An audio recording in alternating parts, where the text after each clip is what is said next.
During the 19th century, as the United States underwent vast economic and social transformations, the culture of gambling among office workers emerged as a notable facet of urban life. This era, particularly from the mid to late 1800s, saw an explosion in both the popularity of sports and the proliferation of betting activities, with office men often at the heart of this trend.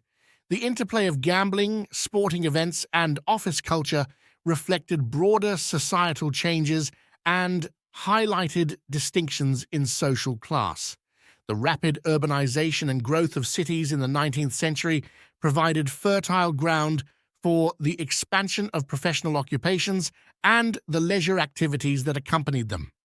As office jobs became more common, so did the opportunities for middle-class men to engage in sports betting as a pastime.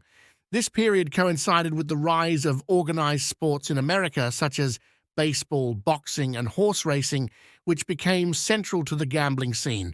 Office men, typically clerks, accountants, and other white-collar workers, found in sports betting a diversion from the monotony of their day-to-day routines.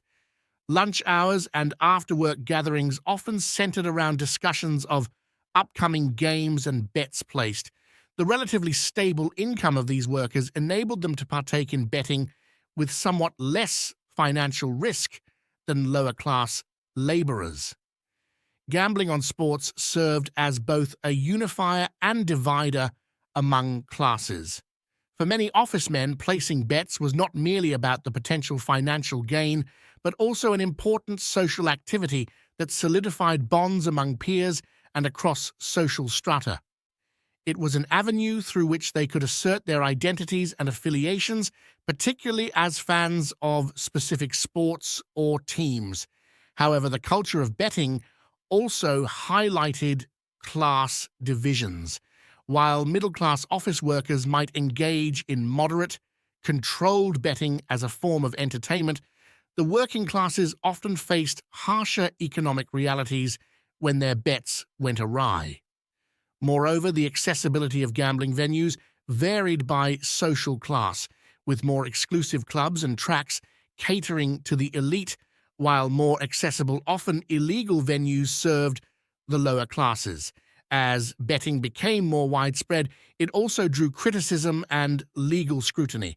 The late 1800s saw a growing movement to regulate or outlaw gambling, driven by moralistic views and concerns about the economic impact of gambling addiction. This was part of a broader societal push for moral reform, which also targeted other areas such as alcohol consumption and public morality. Legislation during this period was sporadic and varied significantly by region. Some states took stricter stances, enacting laws that restricted gambling, while others turned a blind eye to betting practices, especially when they contributed economically through licensing fees and taxes.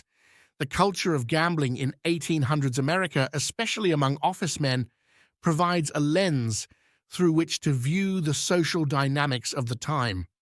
It was a reflection of the growing leisure culture among the burgeoning middle class and an indicator of the broader social and economic shifts of the Gilded Age. While it brought entertainment and a sense of community to many, it also underscored the persistent social inequalities and led to significant legal and moral debates that would shape the American approach to gambling for decades to come. Thank you for listening. For enthusiasts of historical ephemera, visit history-collectors.com to find collectibles that might complement your collection. You can own a piece of history.